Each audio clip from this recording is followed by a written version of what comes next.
Well, all this talk about Tim Scott announcing his candidacy for president today, probably Ron DeSantis by the end of the week. Things are heating up for the 2024 presidential election. But how secure will that election be? How legitimate will it be? Will half of America walk away thinking that it was rigged? And of course, we know that there are no rigged elections in America and that there is no voter fraud in America. We know that because, that's what we're supposed to say.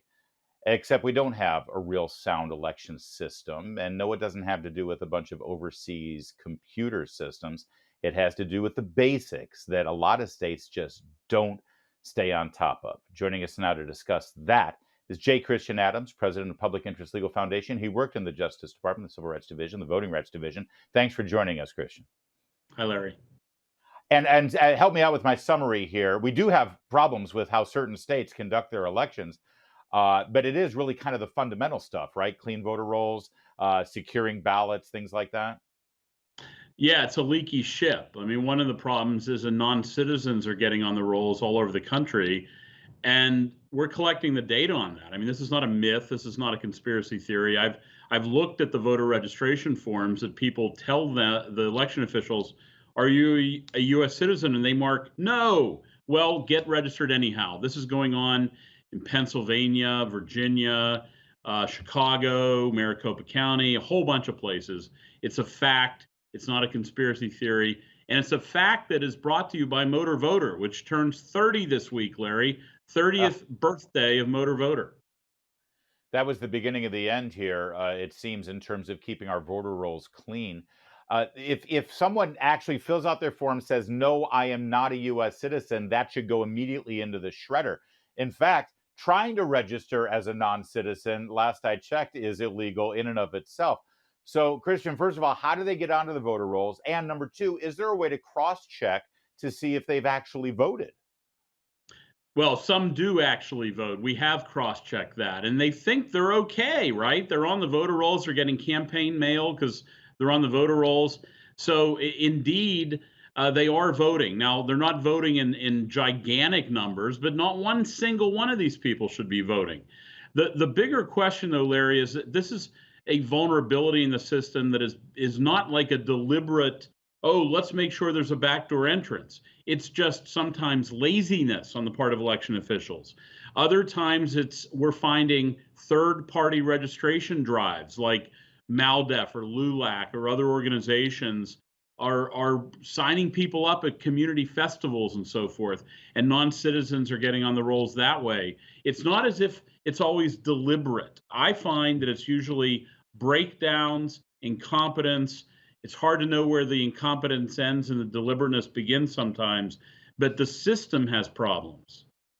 Yeah, one other question about that, and that has to do with, we keep seeing these stories, hundreds of thousands of people who don't even live in the state anymore, still on the voter rolls. With the ubiquity of mail-in ballots, is it that much easier if somebody did want to commit fraud to utilize mail-in ballots for a lot of these dead names on the voter rolls? In some cases, literally dead names. Yeah, the worst is Nevada. I did a video out in Nevada. If you Google Public Interest Legal Foundation Nevada video, there's all kinds of vacant lots, casinos, head shops, abandoned mines, like literally abandoned mines where people are registered to vote. And we knew the names of the people. They voted, right? They cast ballots. And we went to visit where these places are they allegedly live, like, the back of a liquor store or a gas station. And we went there. You can see the video yourself. When you combine dirty voter rolls with automatic vote by mail like they have in California and Nevada, it's the worst way to run an election. It is inviting a disaster. In the last Nevada election, Larry, hundreds of thousands of ballots went out and never came back. A lot of them went to places where people don't live anymore. I do love that in Nevada, you had to actually physically go to the back of the liquor store and confirm no one lived back there because they could. Yeah, it's Nevada after all. Right. Let's get to what we're seeing right now with a lot of Republican politicians who are saying, listen, we hate the idea of all the ubiquity of mail-in ballots and early voting. We hate the idea of ballot harvesting and all of that. But in those states where it is legal, we've got to play by those games. We've got to go ahead and engage in those practices as well. Is that the smart thing to do, or does it sort of lock in and cement these unsafe practices for future elections? Remember, the most unsafe is the auto mail with bad voter rolls. But a lot of the states that have moved toward mail aren't that crazy. And those are the places where, for example, Florida, other states have a measure of mail voting more than we had 20 years ago. And I'll give you the bad news. That's not going to change. Those legislatures are not going to go back and repeal this stuff by and large. So the question is, do you keep playing stupid and tell your voters to only vote on election day? And by the way, I used to do that. I'm Yeah. reformed on this. Or do you start to play the game the way they do, to chase mail ballots, to make sure that people who could vote by mail early do vote by mail early, your most reliable Yeah. voters? That will go a long way to getting rid of this drama on election night where when the mail votes come in, the Republicans lose.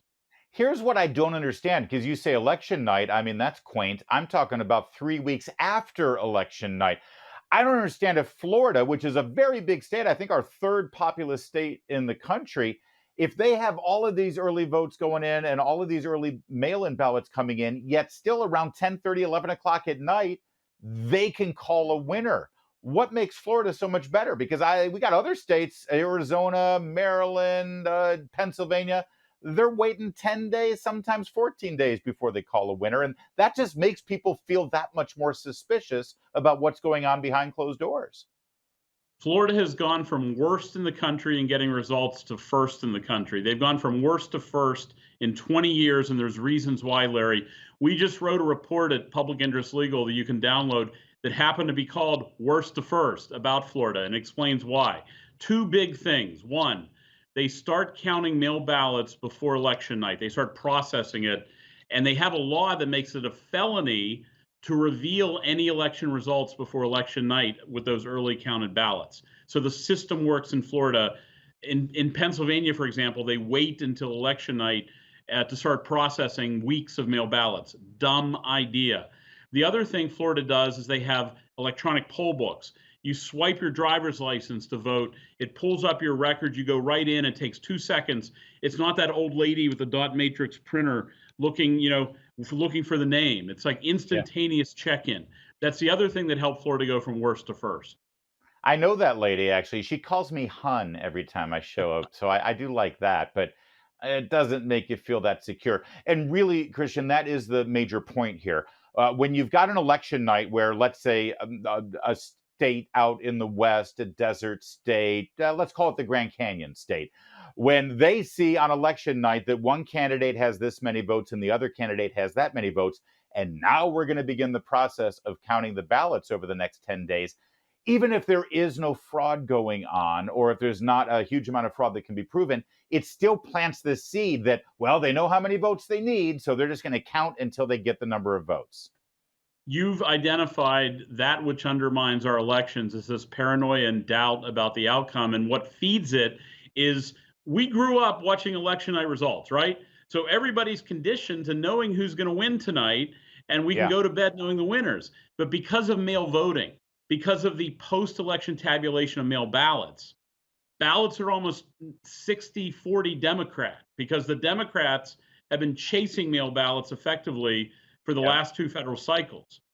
We wake up in the next couple of days or sometimes week and discover the Republican who was ahead, Adam Laxalt, Nevada, suddenly is losing the statewide election because of mail ballots. And people Yep. doubt it. What it really often is, not always, but often, is the Democrats are just doing a better job getting their voters to vote early by mail. And it just undermines trust. It undermines trust, and it makes people feel like there are shenanigans going on. And that, even if elected officials want to start, and talking heads in the media want to scream at anyone who raises doubts about our system and call us insurrectionists or fascists or what have you, instead of just calling names, how about you fix the systems that you have in place, streamline them, make them more efficient, and actually instill a sense of trust with the American people instead of pointing fingers, calling names, and trying to normalize this process, which is anything but normal. J. Christian Adams, president of the Public Interest Legal Foundation, thank you for joining us on this very important issue. Hopefully, we'll get it straight before Election Day next year. There's more to come on O'Connor Tonight.